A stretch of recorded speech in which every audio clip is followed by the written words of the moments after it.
उपन्यास। एक थी मैना एक था कुम्हार। उपन्यासकार हरि भटनागर। हरि भटनागर जाने माने कहानीकार उपन्यासकार है। प्रस्तुत है उनके उपन्यास एक थी मैना एक था कुम्हार का सस्वर पाठ। यह ऑडियो बुक रचनाकार और http://रचनाकार.org की प्रस्तुति है। उपन्यास एक थी मैना एक था कुम्हार। उपन्यासकार हरि भटनागर। भाग 1। अध्याय 1। नीम का एक विशाल पेड़ है, काफी घना। डालें इसकी चारों तरफ बाहों की तरह फैली है, ऊंचाई भी इसकी देखते बनती है। इस पेड़ के नीचे फूस का एक झोपड़ा है जिसमें एक कुम्हार अपनी पत्नी और एक बच्चे के साथ आबाद है। पास ही उसकी थोड़ी सी जमीन है जिसमें वह खाने भर का अन्न उगा लेता है। खेती के काम से जो भी वक्त मिलता वह कुम्हारी का काम करता है, यानी घड़े बनाता है, कुल्हड़, दिए, सकोरे और गुल्लक। ज्यादातर वह कुल्हड़ और घड़े बनाता है। इन कामों के लिए वह दूर से मिट्टी लाता, उसे कूटता, साफ करता, भिगोता और फिर चाक पर धरता। इन कामों में उसकी घरवाली बराबर से उसकी मदद करती है। बच्चा गोपी अभी छोटा है, खेल में लगा है। 6 साल का बच्चा भला क्या काम करेगा। हाँ, जानवरों में उसके पास नाटे कद का एक गधा है जिससे वह हर तरह का काम लेता है। मिट्टी काटने से लेकर गलियों बाजारों में माल असबाब बेचने तक का काम। गधा इंतहा सीधा और समझदार है, जरा भी गधापन नहीं दिखलाता। कुम्हार ने उसका नाम बड़े मियाँ रखा है जिसे वह खूब अच्छे से समझता है। सिधाई का आलम यह है कि गोपी तक उसकी पूंछ से खेल लेता। गोपी जब उसके साथ खेलता उसका समूचा शरीर रोमांच से भर उठता, आंखें चमकने लगती, शरीर में फुरैरी तैर जाती। सोचता, काश बच्चे को वह अपनी टांगों से पीठ पर बैठा पाता। कुम्हार उसे खूंटे से कभी नहीं बांधता।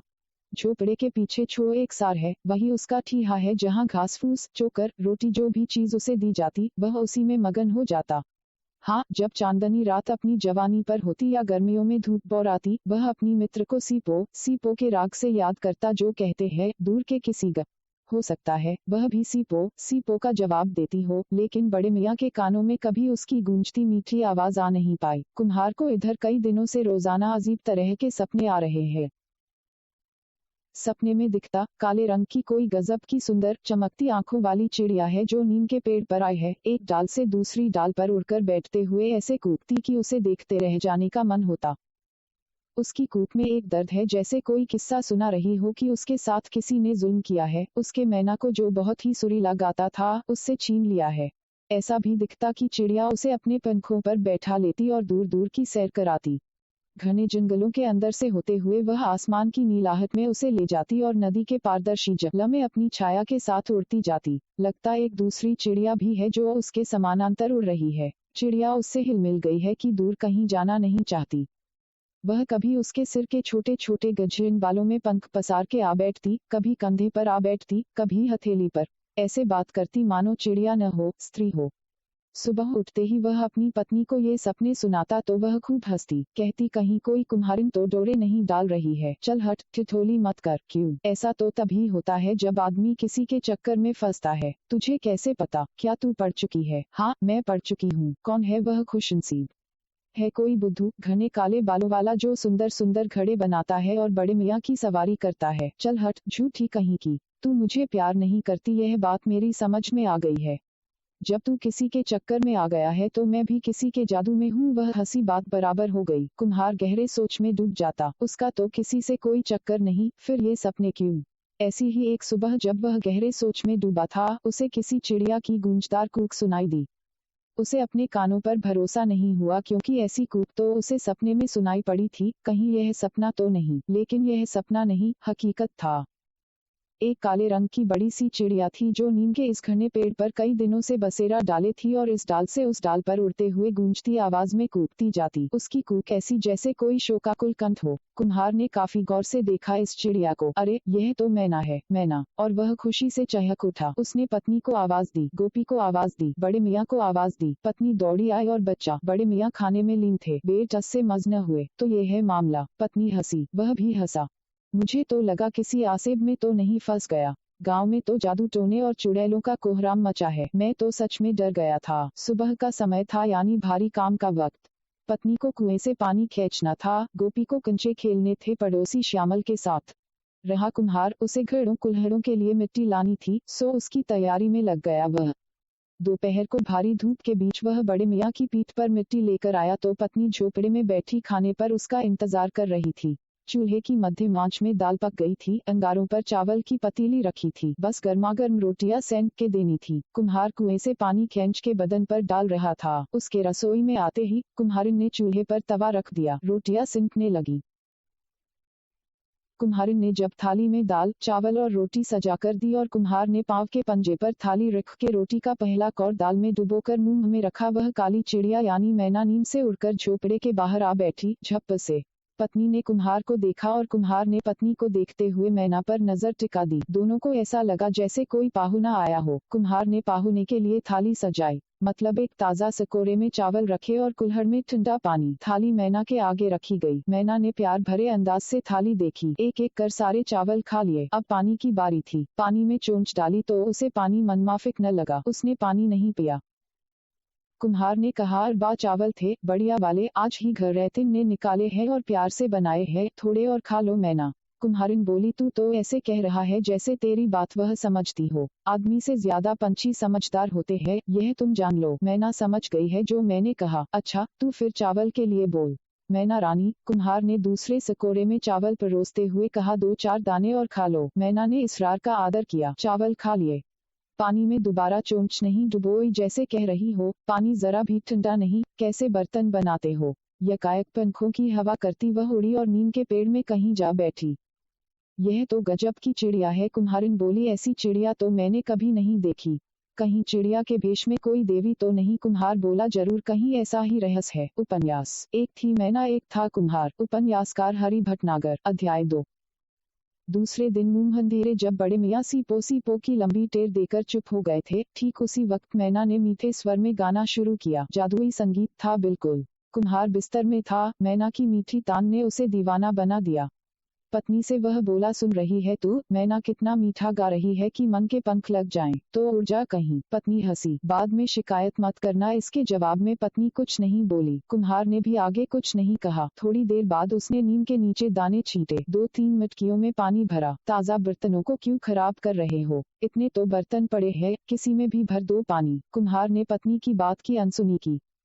मटकियों में पानी भरने के बाद वह सोचने लगा कि दाने किस बर्तन में रखे जाएं ताकि मैना सुबीते से चुगले। जमीन में छींटना अच्छा नहीं। वह यह सोच ही रहा था कि उसे दीवार पर टंगा सूप दिख गया। यह अच्छा रहेगा, आगे से वह इसी में रखेगा। दाना छींटा हुआ है, मटकियों में पानी भरा है, कब उतरेगी मैना सोचते हुए कुम्हार ने जब नीम की ओर ऊपर देखा, मैना लहरा कर उड़ती चली आ रही थी। एक एक कर बहुत सारे दाने मैना ने चुग लिए। पानी के लिए चोंच मटकी में डाली। ओह, गर्म पानी। मैना ने जैसे यह उच्चारित किया और मटकी से चोंच हटा ली। कुम्हार ने गौर किया। ओह, गर्म पानी। सुन रही है? मैना ने कहा। ओह, गर्म पानी। कुम्हार चाक के पास मिट्टी साफ कर रही पत्नी से यह कहना चाह रहा था, लेकिन उसने यह बात नहीं कही। मन में सोचा, इतने गजब के मटके बनाने वाला वह क्या ऐसा मटका नहीं बना सकता जिससे इस परिंदे की प्यास बुझे, इसकी शिकायत दूर हो। निरा पागल है तू, पत्नी ने झेड़की दी। समझा नहीं? कुम्हार ने पत्नी को देखा। इसमें समझने की बात क्या है? पत्नी बोली, शिकायत की बात किससे कर रहा है? किसी से नहीं। तूने सुना क्या? हाँ, मैंने सुना। तू खड़ा खड़ा बिकबिका रहा है। पानी, मटका, परिंदा, पता नहीं क्या क्या। कुम्हार सिर खुजलाने लगा। ओह, कुम्हारिन ने माटी साफ कर दी थी। उसके आगे का काम यानी माटी रौंदने और चाक पर रख के बर्तन निकालने का काम कुम्हार के मिथ्ये है। अलाव लगाकर पकाने का काम भी वही करता है। माटी रौंदकर वह जंगल निकलेगा माटी काटने के लिए। इस काम की खातिर बड़े मियाँ पहले से तैयार खड़े थे। वह माटी रौंदने लगा। रौंदते रौंदते ख्याल आया कि अभी तक वह जंगल से जितनी चाहे मिट्टी काट लाता था, इधर 2 माह से बंदिश लग गई है। तहसील के पटवारी ने उसे सख्त हिदायत दे रखी थी कि कानून के हिसाब से चलो, नहीं बड़े घर की हवा के लिए तैयार रहो। यह कानून खदान महकमे का नहीं, स्वयं पटवारी का बनाया हुआ था। एक दिन जब उसे पता चला कि पास के गांव का पटवारी माटी का पैसा वसूल रहा है, वही नहीं हर दूर यही सब चल रहा है, तो उसका माथा ठनका। वह इस नेक काम में पीछे क्यों रहे? बस उसने भी माटी पर टैक्स वसूलने की कार्रवाई शुरू कर दी। किसमें हिम्मत है जो पैसा देने से मना कर दे? सरकारी काम है, कोई हंसी ठट्ठा नहीं। यह काम उसे सौंपा गया है, अब यह उसकी जिम्मेदारी है। कोई रसीद कोई पर्ची नहीं, यह काम विश्वास पर चलता है। पैसा दो, अंगूठा लगाओ और जाओ। इस काम के लिए उसने अपने महकमे के एक बाबू को जोड़ लिया है। बाबू ढीला है, टेले टेले काम करता है, कोई बात नहीं, वह उसे रास्ते पर ले आएगा, जा खिलाड़ी बना देगा। ऐसे क्या झकलेट की तरह ताक रहा है? बात समझ में आई या नहीं? पटवारी ने अभी कुछ दिन पहले ही कुम्हार को घेर कर कहा था। कुम्हार जंगल से माटी काट कर लौट रहा था, धूल से लथपथ था और धूप से परेशान। पटवारी की बात उसकी समझ में नहीं आई थी। सिर झटक कर बोला, मेरे समझ में कुछ नहीं आ रहा है मालिक, साफ बताएं। पटवारी ने बाबू को इशारा किया कि वह उसे नए कानून के बारे में समझा दे। बाबू अपनी आदत के मुताबिक पीछे हटने लगा। पटवारी ने उसे आंखें दिखलाईं, जिसका मतलब था कि उल्लू तू सुधरने वाला नहीं, सरकारी काम है, इसमें काहे की हिचक। मन में गुस्सा आया कि बाबू को दो लपाड़े लगाए, लेकिन जब्त किया। शांत भाव से कुम्हार को समझाया, अब तक तू यहाँ का राजा था, जितनी चाहता था माटी काट ले जाता था, अब कानून बन गया है, मतलब महीने महीने पैसे लगेंगे, समझा। यह तो अनर्थ है मालिक, मिट्टी का क्या मोल, मिट्टी का क्या मोल। पटवारी हंसा, तो तू मिट्टी के बर्तन क्यों बेचता है, उससे फायदा क्यों उठाता है। मालिक, उस पर तो हम खून पसीना बहाते हैं, हम तो सिर्फ उसका पैसा लेते हैं। जब पैसा लेता है तो उसका कुछ महसूल तो भरना होगा। पटवारी ने कहा, अगर तू बात नहीं मानेगा तो रोएगा, फिर हमसे आगे मत कहना, हम तेरे हेतु है इसलिए सरेख रहे हैं, समझ गया। दूसरा कोई होता हम कुछ नहीं बताते, चुप रहते, पुलिस अपने आप सब समझा देती। पुलिस का जिक्र आते ही कुम्हार ने हाथ जोड़ लिए, विनीत भाव में कहा, मालिक आप जो कहें हमें मंजूर है, सुबीते का रास्ता सुझाओ न। हाँ, अब आए रास्ते पर, पटवारी ने हंसकर कहा, जो कहूँ उस रास्ते पर चलते जाओ। उस दिन की बात याद करके कुम्हार ने गहरी सांस छोड़ी, बाल्टी में हाथ साफ करती पत्नी से कहा, ये पटवारी और बाबू दोनों बहुत बदमाश है, पैसा चाहते हैं, इसके लिए गला पकड़ना जानते हैं। खैर, पैसा तो देना होगा, दे देंगे। थोड़ा रुककर उसने आगे कहा, मैंने माटी रौंद दी है, अब जंगल के लिए निकलता हूँ, तू यहाँ का काम देख ल, गोपी को खाना खिला देना। कहता वह बड़े मियाँ को चलने के लिए जीभ से चिटकारा देने लगा। बड़े मियाँ आगे बढ़े। पीछे कुम्हार था, हाथ में पैना लिए, जिसे शायद ही कभी उसने चलाया हो। कुम्हार के बगल वाला झोपड़ा श्यामल के बाबू का था। टिटरा खुला था, झोपड़े में धुआं भरा था, शायद चूल्हा जल रहा था। झोपड़े के बगल वाली खाली जगह में गोपी श्यामल के साथ कंचे खेल रहा था। इस वक्त खेल में दोनों इतने डूबे थे कि कुम्हार की हाँक का उन पर कोई असर न हुआ। कुम्हार ने सोचा, बच्चे हैं, खेलने दो, वह भी तो ऐसे है। खेलता था। जब वह यह सोच रहा था तभी श्यामल का बाबू तेजी से ऑटो चलाता आता दिखा। शायद वह बहुत जल्दी में था। उसके जय राम का उसने जवाब नहीं दिया। ऑटो खड़खड़ाता बगल से निकला और अपने झोपड़े के आगे स्टॉट ऑटो छोड़कर झोपड़े में घुस गया। कुम्हार ने आगे की राह ली। बाएं हाथ पर एक लाइन में 20 झोपड़े थे, जिनमें इस वक्त ताले पड़े थे। चारों तरफ गहरा सन्नाटा था।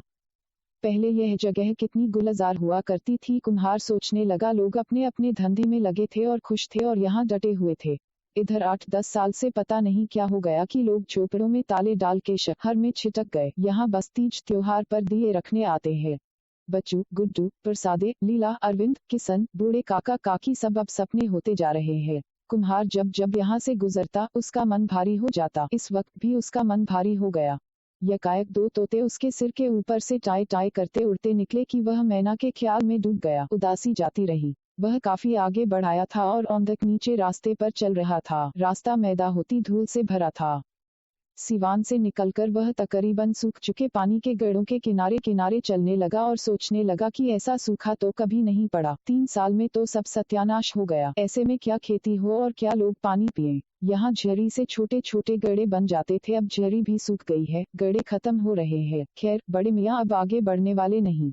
वे यहाँ जैसा भी है थोड़ा बहुत पानी पिएंगे, सुस्ताएंगे, फिर आगे बढ़ेंगे। आप उन पर जोर जबरदस्ती नहीं कर सकते। जानवर भी अपने तरह से जिंदगी जीना चाहता है। यह सोचकर उसने रस्सी छोड़ दी। बड़े मियाँ को यह जगह बहुत अच्छी लगती है।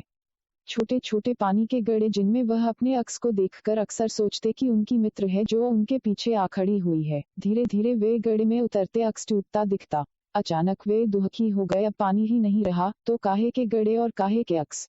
उन्होंने मुंह चलाकर थोड़ा सा पानी सोखा। मुंह में मिट्टी ही मिट्टी थी। मुंह बनाकर उन्होंने पानी उगल दिया। आसमान की ओर देखा, जैसे कह रहे हों, जानवरों को कहीं तो पीने का पानी दो। फिर उन्हें पता नहीं क्या सूझा। कीचड़ से बाहर निकल आए और जंगल चलने के लिए कुम्हार के पास आ खड़े हुए। जैसे ही कुम्हार आगे बढ़ने को हुआ, लगा किसी ने उसे आवाज दी। आवाज बहुत ही मधुर थी, मानो किसी स्त्री ने उसे पुकारा हो, भोला भोला भोला। उसने पलटकर पीछे देखा, कोई नहीं, मैना थी। भोला भोला भोला, मैना की ही आवाज थी यह। आश्चर्य मिश्रित खुशी में बहते हुए कुम्हार ने कहा, अरे तुम तो इंसानों की तरह बोलती हो। मैना बड़े मियाँ की पीठ पर बैठ गई और बोली, हाँ मैं बोलती हूँ। हम बहुतेरे पंछी इंसानों की तरह बोलते हैं, दहिल, चंदूल, तोता, इन्हें तो तुम अच्छे से जानते हो। पता नहीं कैसे यकायक उसे बाज दिख गया जो टूट पेड़ के खोखल में घुसा बैठा उसे शिकारी नजरों से ताक रहा था।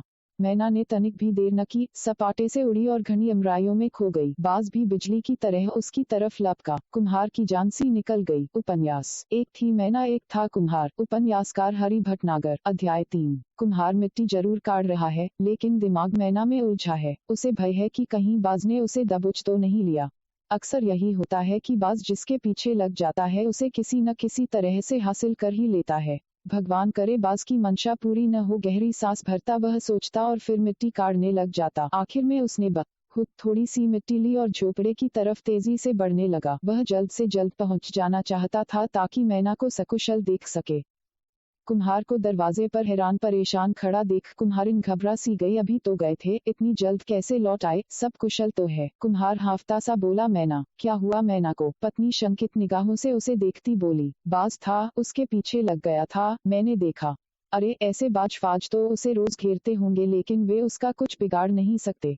तेरी सौंह, मैंने देखा। बाज उसकी तरफ तूफान की तरह लपका था। चिंता न करो, उसको कुछ नहीं होगा। वह जहाँ भी होगी अच्छी होगी। मेरा तो काम में मन ही न लगा, भागा चला आया। एक पल को रुककर कुम्हार आगे बोला। तुम्हें यहाँ दिखी क्या?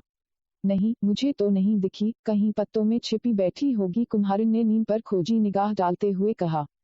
बड़े मियाँ की पीठ पर लदी मिट्टी एक तरफ गिराकर कुम्हार बिना मुंह हाथ धोए खाट पर बैठ गया। मैना की चिंता में डूबा। कुम्हारिन बोली। ऐसे क्यों बैठ गए? जाओ, कुएं की जगत पर पानी धरा है, मुंह हाथ धो, मैं चुबेना लाती हूँ। कुम्हार कुएं की ओर बढ़ा। तब तक कुम्हारिन ने मौनी में चुबेना निकाल लिया था। नमक मिर्च की डिबिया मौनी में रखे जब वह आए, कुम्हार करैरी खाट पर चित लेटा मैना को खोज सा रहा था। जब उसने चुबेना मुंह में डाला, बड़े मियाँ ने जोरों की सीपो की गुहार लगाई, जिसका मतलब था कि क्या मैं बेवकूफ हूँ जिसे पानी तक के लिए नहीं पूछा और खुद चुबेना झाड़ रहा है? मैं भी तो धूप में तपा हूँ, माटी ढो के लाया हूँ। कुम्हार बोला। अरे भाई, इसे भी तो दे, देखो कैसी शिकायत कर रहा है, नाराज हो रहा है। कुम्हारिन ने बड़े मियाँ को डांट लगाई। देती हूँ, थोड़ा सब्र तो कर। जरा भी देर हुई नहीं कि लगता है सिपियाने इसकी इस आदत से रिस छूटती है। कुम्हार ने जीभ पर अंगूठे से नमक का स्वाद लेते हुए कहा। आज तो गजब हो गया। मैं गड़ों से आगे बढ़ा ही था कि मैना मेरा नाम लेते हुए बड़े मियाँ के ऊपर आ बैठी और लगी बतियाने। कुम्हारिन बड़े मियाँ के आगे चुबेना की डलिया रखती कुम्हार की बात गौर से सुनने लगी। मुझे तो लगता है नजर लग गई उसे, कुम्हार ने गीली आवाज में कहा और सिर थाम लिया। काफी देर तक वह ऐसी मुद्रा में बैठा रहा, फिर खाट पर लेट गया, हाथ मोड़कर सिर के नीचे रख लिया।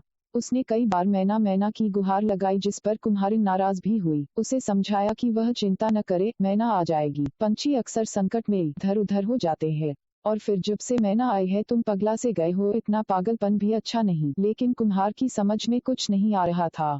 मैना के रंज में वह ऐसा डूबा कि पत्नी के लाख आवाज देने पर भी ख्वाब के लिए नहीं उठा, बस ऐसी पड़ा रहा। यहाँ तक कि रात को ठीक से सो नहीं पाया। रह रहे वह घबरा के उठ बैठता और मैना मैना की हाँक के बाद लेट जाता। सुबह हुई, फिर शाम, दूसरा दिन हुआ, फिर शाम, इस तरह कई दिन निकल गए। मैना नहीं दिखी तो नहीं दिखी।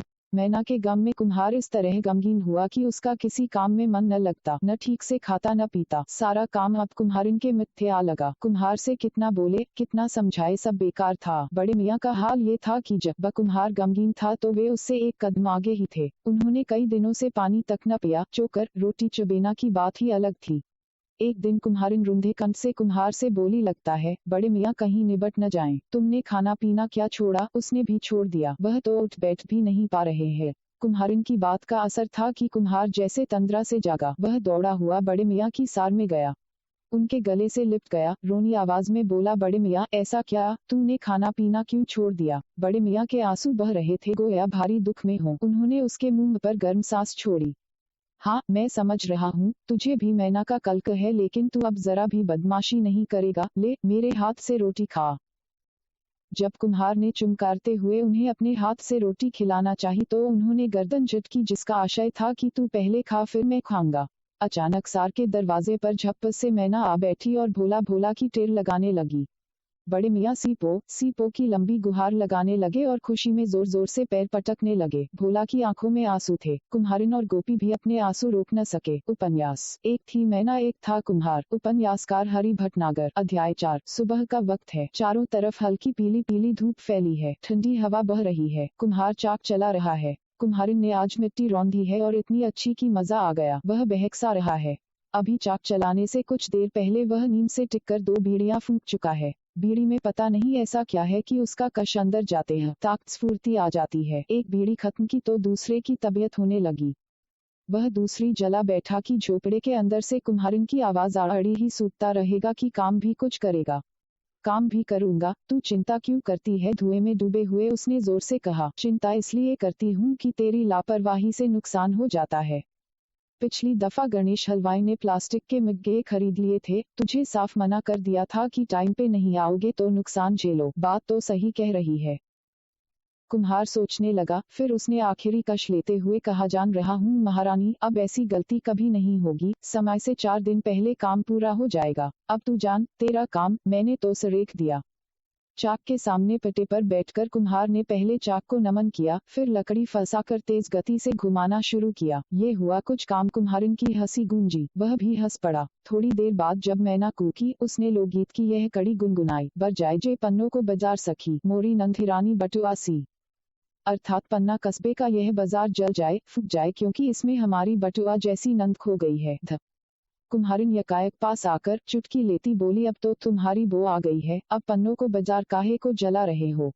कुम्हार हंसता हुआ बोला, बाजार रहेगा तो कोई न कोई हिराएगा जरूर, इसलिए यह जल जाए तो अच्छा, टंटा तो टूटे। बिल्ली के कोसे कहीं छीका टूटता है? कुम्हारिन हंसी। बिल्ली कोशिश तो करती है, छीका टूटे न टूटे यह बात अलग है। बिल्ली कोशिश नहीं करती, कोसती भर है। तूने देखा है कभी? ये लो। इस बीच रोनी शक्ल लिए कहीं से गोपी आ खड़ा हुआ। कुम्हारिन ने पूछा, क्या हुआ? रोनी शक्ल क्यों बनाए है? मैं श्यामल के साथ कभी नहीं खेलूंगा। क्या हो गया? उसने तुझे मारा पीटा क्या? नहीं, वो बोलता है मेरे बाबू के पास तो ऑटो है, तुम्हारे पास क्या है? कुम्हार हंसता बोला, तूने कहा क्यों नहीं कि हमारे पास तो बड़े मियाँ है? वह बोला, मैंने कहा था तो वो बोला, गधा कहीं ऑटो का मुकाबला कर सकता है? ऑटो तो सर्र से दौड़ता है। क्या बड़े मियाँ सर्र से नहीं दौड़ते? ऐसे दौड़ के और सीपो की आवाज ऑटो निकाल दे तो जो कहे सो हार जाऊं। कुम्हारिन बोली, ऊबड़ खाबड़ जगह में कुलियों में से निकल के दिखाए ऑटो तो मानूं। मैंने कहा था तो वो मुंह बिराने लगा। तू भी मुंह बिरा देता। मैंने भी बिराया था। वो बोला कि आज गधे को कोई पसंद नहीं करता, ऑटो को तो सब पसंद करते हैं। अच्छा, तू श्यामल से कह कि ऐसा गधा लाकर दिखा दे तो जानू, कुम्हार ने तर्क दिया।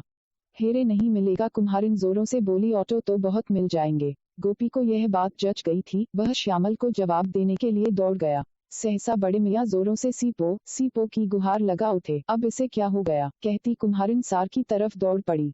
बहुत देर तक कुम्हार चाक चलाते हुए ताजा नरम नरम कुल्हड़ों की पात सजाता रहता। 20 कुल्हड़ों की 15 पात दाईं ओर और 15 की 15 पात बाईं ओर वह सजा चुका था। इस बीच पेड़ में कहीं छिपी बैठी मैना कई बार तराने छेड़ चुकी थी और कुम्हार का रह मन होता कि उसे हाँक लगाकर बुलाए और पूछे कि तेरे कंठ में इतना दर्द क्यों है कि जी रोने रोने का होने लगता है? मन होता है कि जान दे दे। सहसा कुम्हार को अपने सिर पर हवा का एहसास हुआ। देखा तो मैना थी जो उसके सिर पर डेना फड़फड़ा के चाक के पास आ बैठा थी। मैना उसे देखते हुए इस तरह बैठी मानो अपने अंडे पर बैठी हो। कुम्हार अपने जी की बात पूछना चाह रहा है और मैना है कि आंखें बंद किए चोच डेनों में दुबकाए है, मानो निधड़क हो वह आराम करना चाहती हो।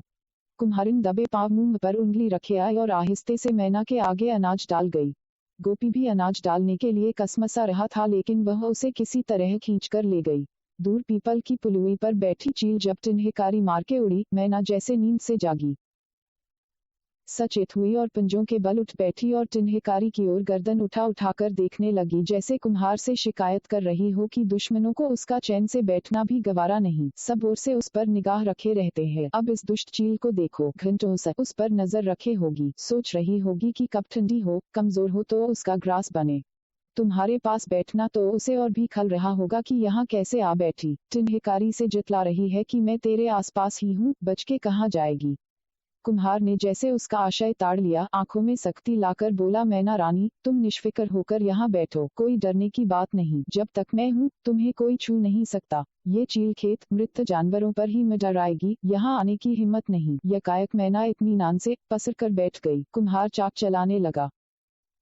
सहसा बाल्टी में हाथ डालकर मिट्टी छुड़ाते हुए उसने मैना से पूछा, कहो तो तुम्हारे लिए बड़ा सा पिंजरा बनवा दूं, तुम आराम से उसमें बनी रहो और चहको। मैना ने कोई जवाब नहीं दिया, जिसका मतलब था कि पिंजरा मेरे लिए मौत का बहाना होगा। अगर तुम मुझे मारना चाहते हो तो पिंजरा बनवा दो। कुम्हार हाथ जोड़ता करुणार्द्र स्वर में बोला, न, मेरा मतलब ये जरा भी नहीं है, मैंने तो तुम्हारे लिए छांव चाही थी। मैना बोली, खुला आसमान मेरी छांव है, वही सबसे बड़ा पिंजरा है मेरा। यकायक उसने आसमान की नीलाहट को गौर से देखा, फिर गहरी सांस छोड़ती बोली, हम कभी इस नीलाहट को दूर तक भेद देते थे। कहते कहते वह अचानक सुस्त सी पड़ गई, जैसे उसे किसी आतंक ने जाकर लिया हो। कुम्हार समझ रहा था कि इसके साथ जरूर कोई जुर्म हुआ है, तभी इसकी आवाज दर्दीली और दिल को रुला देने वाली है। नहीं, कंठ में ये बात कभी आ ही नहीं सकती। दर्द तो इसकी आत्मा में है जो बेचैन कर डालता है। यकायक उसका मन हुआ कि पूछे आसमान की नीलाहट को भेदने का रहस्य, लेकिन वह पूछ नहीं पाया। शब्द जैसे हलक में आकर जाकर गए थे, बाहर निकल ही नहीं पाए। धूप तेज हो गई थी और नीम के नीचे सिकुड़ रही थी। कैसी भी चिलचिलाती धूप हो, हम अगर जिद कर लेते तो दूर तक सूरज की ओर बढ़ते जाते, लेकिन सूरज की तरफ कभी कोई बढ़ पाया है? मैना ने तेज धूप की तरफ देखते हुए कहा, फिर यकायक चुप हो गई। थोड़ी देर बाद बोली, मेरा मैना कभी हार मानने वाला पंछी नहीं था और उसने कभी हार मानी भी नहीं। कैसी भी कठोर स्थिति हो, वह उससे जूझता ही था। कुम्हार चाक रोके मैना की तरफ एकटक देखता उसकी बातों को गौर से सुन रहा था। उसे यकीन था कि मैना एक न एक दिन अपने आप उसे मन की बात जरूर बताएगी। बारिश में उसने कभी तालतलैया या गड्ढे से पानी नहीं पिया। वह आसमान में उड़ता और धारदार पानी से अपनी प्यास बुझा लेता था। कुम्हार ने आसन बदला और पालथी मार के बैठ गया, और वह इतनी तरह की आवाजें निकालता कि संगीत उसका मुकाबला नहीं कर सकता था। कहते कहते मैना यकायक रुआसी हो आई। मैना की याद ने उसे अंदर तक भिंगो दिया था। वह आगे कुछ न बोल सकी। एकांत चाहती थी वह जहां जी भर के रो ले ताकि जी जुड़ा जाए।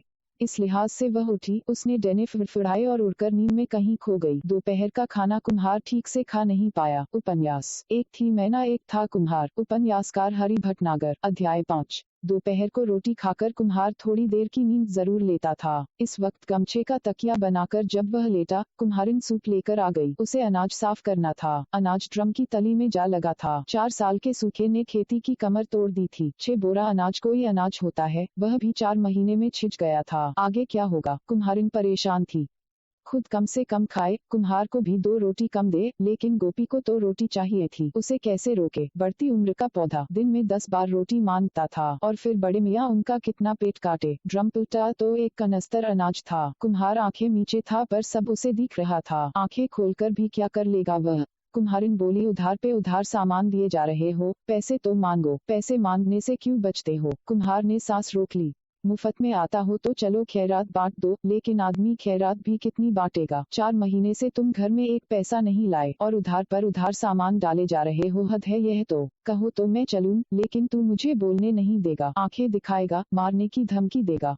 कुम्हार की जोरों की पलकें फिरकी। क्या बके जा रही है यह? कब आंखें दिखलाई इसे, कब धमकाया? जबरन कुछ भी बके जा रही है। समझती कुछ नहीं, बस लठ लेकर पिल जाती है। पैसा लाओ, पैसा लाओ। कहाँ से लाऊं पैसा? पैसा मिलना इतना आसान होता तो क्या कहने। हलवाई और चाय वालों ने साफ कह दिया है, थोड़ा रुक जाओ, पैसे दे देंगे। सो रुका हूँ। लड़ तो सकता नहीं, आगा पीछा सब देखना पड़ता है। अपना कारोबार ही ऐसा है, क्या करें? कुम्हारिन बोली, मैं पहले भी कह चुकी हूँ, तुम जरा अपना काम बदलो। ये नहीं कह रही कि कुम्हारी न करो, खूब करो, लेकिन दुनिया जैसी चल रही है उस हिसाब से भी तो चलो। जब कुल्हड़ का चलन कम हो रहा है तो प्लास्टिक के बर्तन बेचो, उसका काट तो देखना ही होगा। पड़ोसियों को देखो, सबने कुम्हारी छोड़ दी। कोई रिक्शा चलाता है तक कोई ऑटो, कई तो कुली बन गए हैं। पेट के लिए हीला बदलना ही पड़ेगा। नहीं झींकते रहो, झिंकते रहो, कोई पुचतर नहीं। लीला को देखो, गुड्डू को देखो, दूर क्यों जाते हो? अरविंद को देखो, सबने शहर में कई कई झुग्गियां तान ली है और जम गए हैं अच्छे से। गहरी सांस छोड़ते हुए कुम्हार ने करवट बदली। खाट चरमराई। उफ, ये औरत तो आज अच्छे से बास करके रहेगी। बात तो वैसे सही कहती है, लेकिन मैं भी तो मजबूर हूँ। धीरे धीरे पटरी बदल लूंगा। एकदम से कैसे बदलूं? इतना आसान भी नहीं है सब। हाथ का काम एक झटके में कैसे छोड़ दूं? दूसरा नहीं जमा तो रह गए टापते, इसलिए रसे रसे सब करूंगा। पहले भी मैं कह चुका हूँ।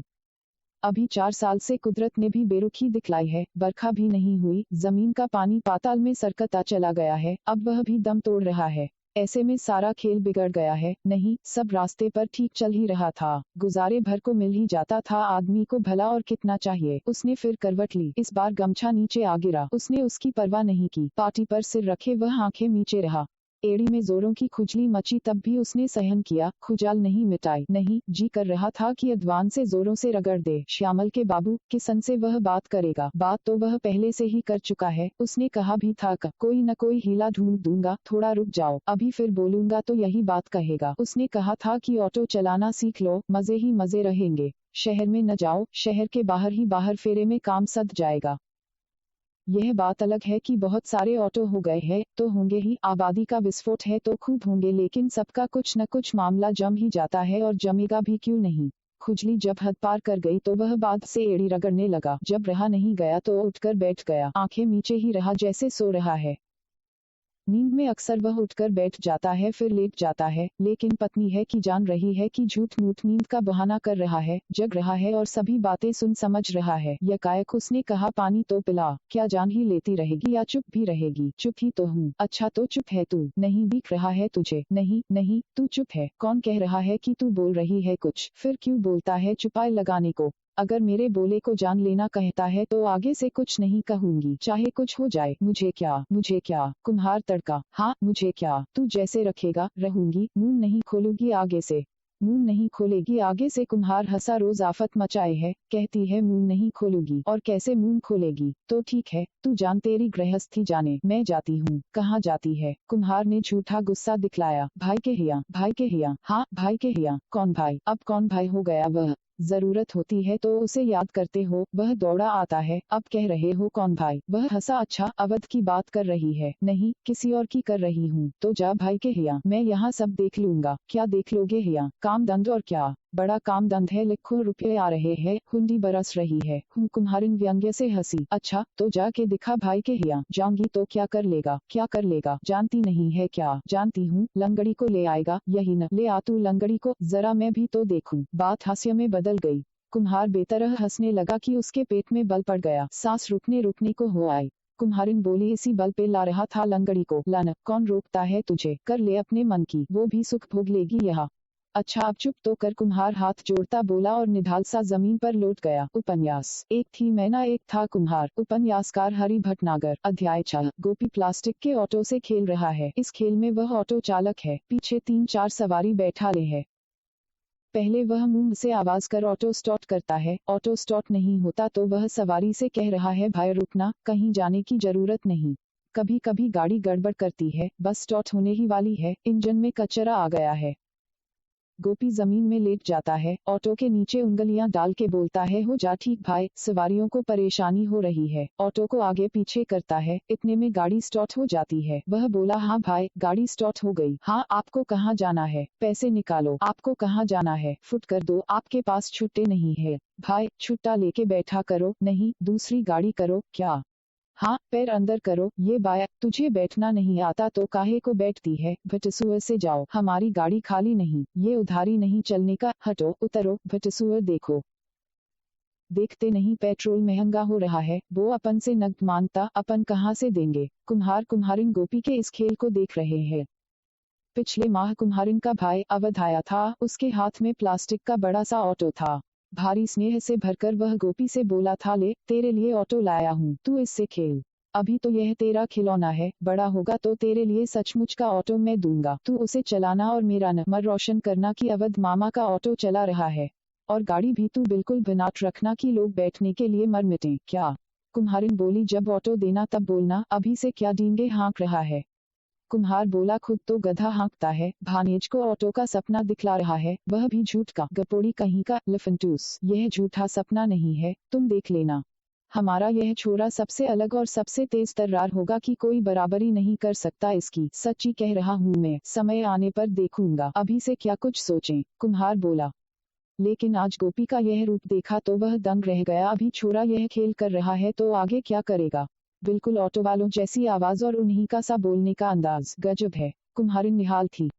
कानों पर हाथ रखती, माथे से उंगलियां चिटखाती कुम्हार पर बुरजती बोली, नजर न लगाओ हमारे बेटे को, कोई कमाल नहीं है, आज सारे बच्चे ऐसी है, नए जमाने की हवा में पले। श्यामल का कौतुक देखोगे तो दांतों तले उंगलियां दबा लोगे। श्यामल की मिताई कह रही थी कि एक दिन वो दारू खुट्टे की नकल कर रहा था, जब से सच्ची मुच्ची में पी रखे हो। कहते कहते वह यकायक चुप हो गई, जैसे कोई बात याद हो आए हो। उसे ख्याल आया कि अवध ने आज के दिन आने की कही थी, वह आ रहा है और घर में खाने को एक दाना नहीं। क्या देगी वह उसे खाने को?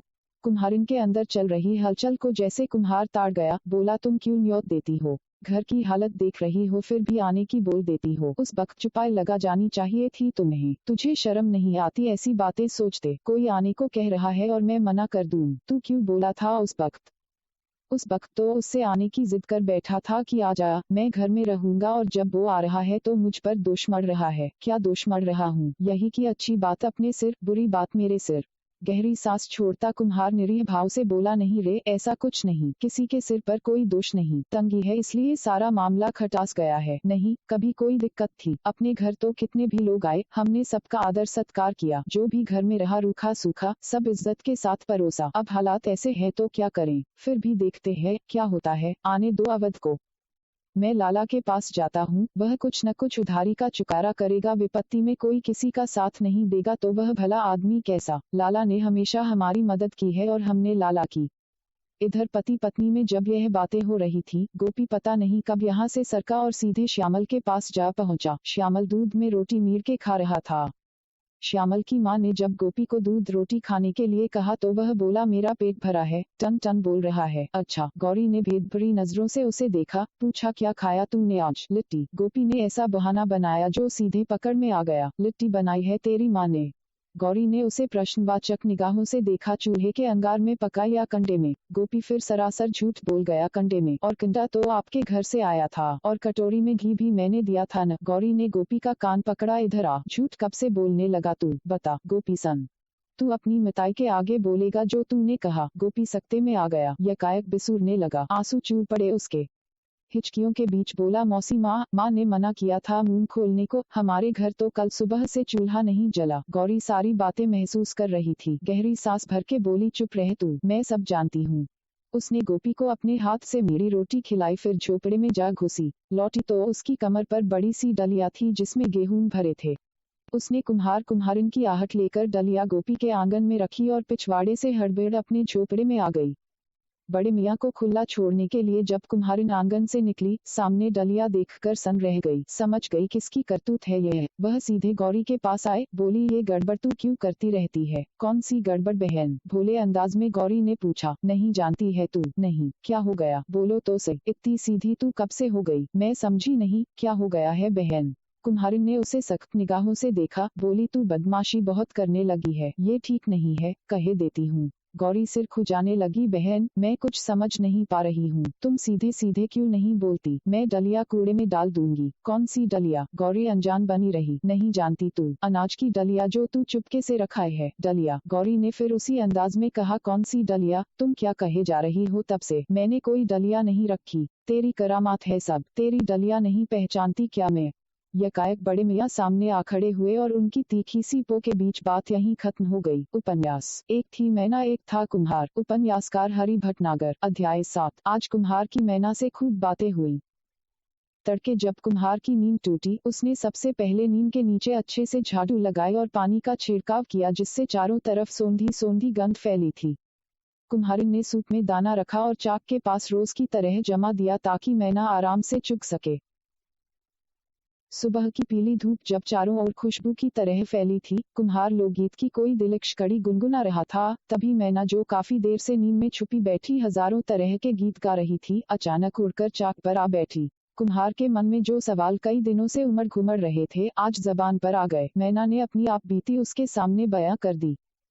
एक गांव, कस्बे, शहर या मुल्क, आप जो भी चाहे नाम दें, उस गांव, कस्बे, शहर या मुल्क में अपने परिवार के साथ मीन रहती थी। परिवार में मैं थी और मेरा मैना। जैसा कि आप जानते हैं, परिवार में बच्चे भी होते हैं, लेकिन बच्चे हमारे मेहमान होते हैं। जब तक वे चूजे होते हैं, हमारे वसीले सहारे से रहते हैं, सज्ञान होते हैं, वे आत्मनिर्भर हो जाते हैं, हमसे पल्ला झाड़ लेते हैं। इसलिए पंछी का परिवार पति पत्नी का होता है, उसमें बच्चे शामिल नहीं होते। एक तरह से यह पंछी जाति के नियम के खिलाफ होता है। जब सज्ञान पंछी भी माँ बाप के साथ रहे, यह कभी होता ही नहीं, इसलिए हम बच्चों की बात नहीं करते हैं। तो परिवार में मैं थी और मैना का बड़े से घनघोर घने नीम के पेड़ में हमारा बसेरा था। घोंसला तो हम एक बार बनाते हैं, लेकिन हर साल उसका नवनिर्माण सा करते जाते हैं। नायाब किस्म की घास फूस हम खोजते हैं जो हमारे सुख का बिस्तर बनती है। सुबह से अंधेरा घिरने तक हमारे घोंसले को सूरज का उजाला रोशन रखता है और अंधेरा घिरते ही जुगनुओं की टिमटिम मगोंद के सहारे जुगनुओं को जगह जगह स्थिर कर देते हैं। अब आप सोच सकते हैं कैसा झांकी जैसा सुंदर होता होगा हमारा आशियाना।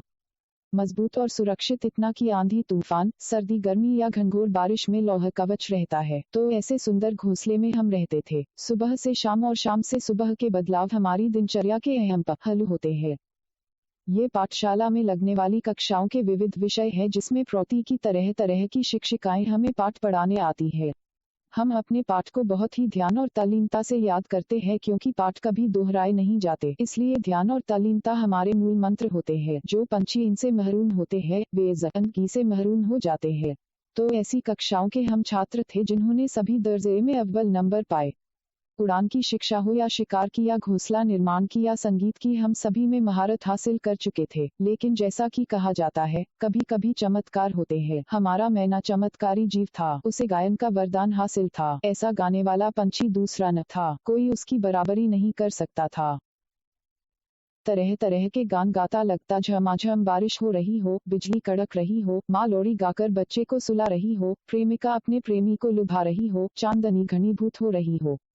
ऐसे ऐसे भाव कल्पनातीत की कुछ कहा नहीं जा सकता। कोई कवि तो उसे जबान नहीं दे सकता। तो उस गांव, कस्बे, शहर या मुल्क में मैना का बड़ा नाम था। ऐसा गवैया किसी ने कहीं देखा नहीं। हर किसी की जबान पर उसका नाम, हर कोई उसका दीवाना। जो देखो वही उसकी तरफ खींचा चला आ रहा हो। और मैना था कि उसे न खाने पीने की फिक्र और न किसी चीज की चाह, बस गाना गाना और गाना। और ऐसा कि लोग छाती पीट लेते, पागल हो जाते, दीवाने हो जाते, बौरा जाते, मर मिटते। तो उसका ऐसा था जस, हर तरफ हर दिशाओं में।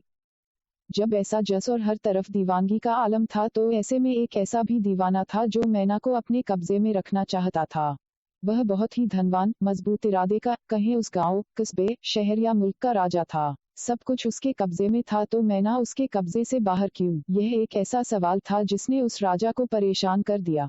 उसने अपने मंत्री संतरियों को हुक्म दिया कि मैना उसके दरबार में, महल में हो, और न होने पर वे अपना दंड खुद अपने हिसाब से तय कर लें। इस तरह उसके मंत्री संतरी सब खबरदार हो गए। राजा ने तिजोरियां खोल दी और आंधी तूफान सा मच गया, अर्थात योजनाएं बन गई। लोग तैनात हुए। पैसा पानी की तरह बहने लगा। राजा का हुक्म था कि कितना भी पैसा लगे, चिंता नहीं, बस काम हो। लेकिन अजीब आलम था, सब तरफ मैना का गान गूंज रहा था, मगर मैना किसी को दिख नहीं रहा था। वह कहाँ छिपा बैठा है, कोई इस रहस्य को भेद नहीं पा रहा था। यह बात राजा को बताई गई। राजा अल्फ सबको दरबार में हाजिर होने का हुक्म दिया जाता है। सब भयभीत से कोनिश बजाते हुए दरबार में हाजिर। राजा से प्रार्थना के अंदाज में निवेदन किया गया कि पंछी को पकड़ना आसान काम नहीं। आदमी हो तो उसे मिनटों में कैद कर लिया जाए। मैना रहा पंछी, वह क्षण क्षण में इधर उधर हो जाता है। मैना पकड़ा तो जाएगा, इसके लिए पर्याप्त समय और धन की जरूरत है, ताकि काम को अंजाम दिया जा सके। राजा मान गया। पर्याप्त समय और धन मुहैया कराया गया। इस क्रम में सारे के सारे जंगल के जंगल उजड़ गए। पेड़ पालव जड़ से उखाड़ दिए गए। वह नीम का विशाल पेड़ जिसमें हमारा आशियाना था, छिन्न भिन्न तहस नहस कर दिया गया। जब इतना कुछ हो गया तब पंछी को तो मिल जाना चाहिए था, लेकिन पंछी गायब। हाँ, उसके सुमधुर संगीत की गूंज हर तरफ खुशबू की तरह फैली थी। राजा मसनद से टिका बैठा है। मंत्री संतरी उसके पैरों पर लोटे से है। राजा को गुस्सा आता है, लेकिन जब मंत्री संतरी पैरों पर हो तो कितनी देर गुस्सा किया जाए। राजा सोच रहा है। मंत्री संतरियों में इशारे चल रहे हैं। इशारों में कहा जा रहा है कि नई पकड़ योजना बता दी जाए, यही समय है। इसमें अरबों रुपए और बेहिसाब अमले की मांग थी। क्यों नहीं, रुपये और अमले दिए जाएं। राजा का सख्त आदेश। नई पकड़ योजना विद्युत गति से कार्य करती है। जब जंगल के सारे पेड़ सिरे से गिरा दिए गए तो पंछी कहाँ गया? जरूर जनता के बीच विद्रोही तत्व है जो गड़बड़ कर रहे हैं, इसलिए उन्हें दुरुस्त किया जाना बेहद जरूरी है। लिहाजा छीन कर लोगों को गिरफ्तार किया जाने लगा, उन्हें सजाएं दी गई, उनके घर गिराए जाने लगे। इसके बाद भी गड़बड़, यह बुरी बात है। दमन तेज किया जाता है, पूरी की पूरी बस्तियां उजाड़ दी जाती है। राजा प्रसन्न, बागी जनता को ठिकाने लगाया जा रहा है, उसे राज में रहने का हक नहीं, उसने विश्वास खो दिया है। राजा फिर दुखी, इतना कुछ होने के बाद भी मैना हाथ नहीं आ रहा है, बहुत ही खराब बात है यह। फिर दरबार में मंत्री संतरी हाजिर, राजा से इस बार एक खास अनुरोध किया गया। बताया गया कि एक योजनाकार है जो पहुंचा हुआ आदमी है, बिल्कुल चमत्कार जैसा, वह अपना काम कर देगा। राजा का आदेश हुआ, उसे दरबार में लाया गया। गंजा सा नाटा आदमी, बड़ी बड़ी आंखें, कहा जाए वह समूचे शरीर से बोलता था। उसने एक नई योजना प्रस्तुत कर अरबों रुपये के व्यय वाली इस योजना को राजा ने सहर्ष मंजूरी दे दी। मंत्री संतरी चिंता में हुए कि कहीं यह योजनाकार हमें जुल न दे जाए, सीधे अकेले इतनी बड़ी रकम न मार ले जाए और हम मुंह टापते रह जाएं। फिर सोचा कि मंत्री संतरियों से बच के कहाँ जाएगा, ऐसी पटखनी लगाएंगे कि बच्चों को छठी का दूध याद आ जाएगा, इसलिए सब शांत रहे। देखते जाओ आगे आगे होता है क्या। इस नाटे गंजे आदमी ने मंत्री संतरियों से आदेश लिया कि काम शुरू किया जाए। मंत्री संतरियों ने एक स्वर में कहा काम शुरू किया जाए, और फिर काम शुरू किया गया। इस नाटे गंजे आदमी ने बड़ा सा आसमान जितना ऊंचा तंबू लगवाया, गजब का सुंदर, राजा के महल जैसा। मुल्क के गायकों को आमंत्रण भेजा और संगीत सभा शुरू की गई। मैना को पकड़ने का यह एक बिल्कुल नया और अनोखा खेल था। अबाध गति से अहनिश चलने वाली यह संगीत सभा थी, ऐसा संगीत कि आप देखते और सुनते रह जाएं। मंत्र मुग्ध, हजारों गायकों और वादकों का महासमर, एक तरफ संगीत, दूसरी तरफ लंगर, संगीत और श्रोताओं के लिए तरह तरह के सुस्वादु व्यंजन, सब भारी प्रसन्न। 6 माह तक संगीत का महासमर जारी रहा, लेकिन अभी तक कोई निचोड़ निकल कर नहीं आ पाया था। राजा का धीरज जवाब दे गया, आंखों में गुस्सा, तलवार म्यान से निकली हुई। नाटे गंजे आदमी को महल में तलब किया गया। नाटा गंजा आदमी निष्फिक्र, शांत, राजा फाड़ खाने पर उतारू। नाटे गंजे आदमी ने राजा के पांवों पर सिर रख दिया और वह नतीकी की मैना एक चमत्कारी पंछी है, इसे चमत्कार से ही पकड़ा जा सकता है, इसलिए हे राजन ब्रह्मज्ञानी, इस कार्य को अंजाम देने में समय जरूर लग रहा है, लेकिन किसी भी क्षण काम हो जाएगा, इसलिए जरा भी मन खिन्न न करो, काम हो जाएगा। राजा का गुस्सा ढीला पड़ गया, तलवार म्यान में विश्राम के लिए चली गई। राजा रनिवास में 1 माह के बाद फिर राजा भारी नाराज, तलवार म्यान से बाहर। नाटा गंजा आदमी फिर राजा के पांवों में। उसने राजा से रोते हुए कहा कि उसके काम को उसके साथ का एक आदमी अटका रहा है, उस आदमी को ठिकाने लगाए जाने पर ही अपना काम आसानी से हो जाएगा। यह आदमी एक बड़ा संगीतकार था। नाटा गंजा आदमी खुद एक संगीतकार था, लेकिन अपने सामने किसी दूसरे संगीतकार को, चाहे वह कितना भी बड़ा हो, बराबरी या अपने से ऊपर रखना हेठ ही मानता था। उसके वजूद के लिए वह खतरा था, सो वह उसे रास्ते से हटाना चाहता था। राजा ने पूछा, यह बात पहले क्यों नहीं बताई गई? वह बोला, हुजूर, यही तो रोना है, आस्तीन में सांप वाली कहावत गलत थोड़े है। संगीतकारों, हमारे अमले से पूछ लीजिए, मैं तो संकोच में था कि हुजूर से क्या कहें, कहीं हुजूर गलत न समझ बैठें। हुजूर, इस आदमी ने महाराज का काम रोका, जिसकी भारी सजा बनती है। राजा का हुक्म हुआ, उस पर अमल किया गया। नाटे गंजे आदमी के सामने उस आदमी को फांसी पर लटकाया गया जिसने राजा के काम में रोड़े अटकाए थे। उसके पूरे परिवार का कत्ल कर दिया गया और फिर आग के हवाले। इतना कुछ हो जाने के बाद भी फतह होती दिख नहीं रही थी। राजा के गुस्से को बढ़ाने के लिए यह काफी था, लेकिन नाटा गंजा आदमी भारी निष्फिक्र, पूरी तरह सामान्य कोनिश बजाते हुए बोला, हुजूर, उस आदमी का असर जब खत्म होगा तभी अपना काम हो पाएगा। उस आदमी के असर को खत्म करने के लिए एक दूसरी बल्कि बहुत ही बड़ी संगीत सभा का आयोजन किया जाना जरूरी है, जिसके रास्ते ही मैना की पकड़ सुनिश्चित है। कहकर नाटे गंजे आदमी ने अरबों रुपयों की और समय की मांग की। राजा मुस्कुराया, उसने नाटे गंजे आदमी की मांग मान ली। उस गांव, कस्बे, शहर या मुल्क के बीचों बीच बहुत ही विशाल गगनचुंबी शामियाना लगाया गया। शामियाने के निर्माण के लिए देश विदेश के आला दर्जे के कलाकारों को रातों रात बुलाया गया, जिन्होंने दिन रात की मेहनत से शामियाना तैयार किया। रोशनी की जबरदस्त व्यवस्था की गई। मंच के पीछे का दृश्य ऐसा था जैसे आसमान से आकाश गंगा उतर आए हो। बड़े बड़े आरामदेह मसनद लगे, मुलायम मुलायम गद्दे। मंच के दोनों तरफ साजिंदों का दल था। लाखों की तादाद में जनता इकट्ठा हुई थी मैना के गायन को सुनने के लिए। सबसे आगे की सफ में राजा, उसके पीछे मंत्री संतरी, मंच के पीछे नाटा गंजा आदमी बेचैनी से दौड़ता हुआ सा, जैसे किसी को जल्द से जल्द मैना को मंच पर ले आने का हुक्म दे रहा हो। राजा भारी प्रसन्न, आज उसकी इच्छा पूरी हो जाएगी। उसके हाथ में फूल है जिसे वह रह रह सूंघ लेता है। वह मंच की तरफ देख रहा है। यकायक उसने मंत्री से पूछा, देर काहे की है? मंत्री ने अपने नीचे के अफसर से और उस अफसर ने अपने नीचे के अफसर से पूछा। कई सीढ़ियां पार करता यह प्रश्न अंत में सीढ़ी के अंतिम पायदान के बंदे के पास पहुंचा, जिसने घबराकर मंच पर बेचैनी से दौड़ से रहे नाटे गंजे आदमी से पूछा। नाटा गंजा आदमी अब एकदम शांत, निर्विकार, सहज भाव ओढ़े धीरे धीरे चलता राजा के पास आया, हाथ जोड़कर खड़ा हो गया, मुस्कुरा कर बोला, सरकार, मैना मंच पर कुछ ही देर में आ जाएगा। वह गायन के लिए तैयार हो रहा है, बस थोड़ी सी देर है हुजूर। मंत्री संतरियों में यह फुसफुस थी कि मैना को कैसे हस्तगत किया गया। किसी को भनक नहीं लग पाई थी, इसलिए सब बेचैन थे, राजा से बच रहे थे कि पूछने पर क्या जवाब दे। यह नाटा गंजा आदमी भी गजब का चंट है कि कुछ बतला भी नहीं रहा है, सीधे राजा से जुड़ गया है। इसे बाद में समझेंगे, लेकिन अभी क्या किया जाए। सभी कांप रहे हैं, पसीना पसीना हो रहे हैं। सबसे बड़े अर्थात प्रधानमंत्री ने नाटे गंजे आदमी के कान में धीरे से यह बात डाली कि मैना आखिर कैसे हाथ लगा। नाटा गंजा आदमी आंखें चमका रहा है, कंधे उचका रहा है, ये रहस्य तो सीधे राजा साहब को बतलाना है, यह उनका हुक्म है। का क्या? प्रधानमंत्री हकला सा गया, आंखें बाहर को निकल पड़ी। राजा ने नाटे गंजे आदमी को प्रसन्न होकर अपने बगल बैठने का हुक्म दिया। नाटा गंजा आदमी भला राजा के बगल बैठ कैसे सकता है? हाथ जोड़ता विनीत तर जाने के से भाव में राजा के पैरों में बैठ गया, राजा के पांव दबाने लगा। राजा और खुश, मंत्री और संतरियों की हालत खराब।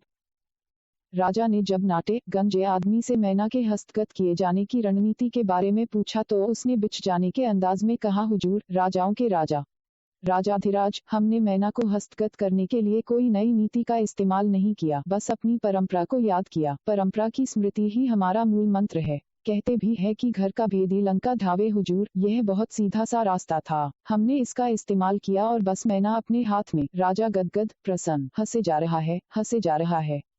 यकायक उसने प्रधानमंत्री को हुक्म दिया कि इस योजनाकार को ऊंचे ओहदे पर पदासीन किया जाए और मालामाल कर दिया जाए। नाटा गंजा आदमी राजा के चरणों में लौट गया। क्रमशः अगले भाग में जारी।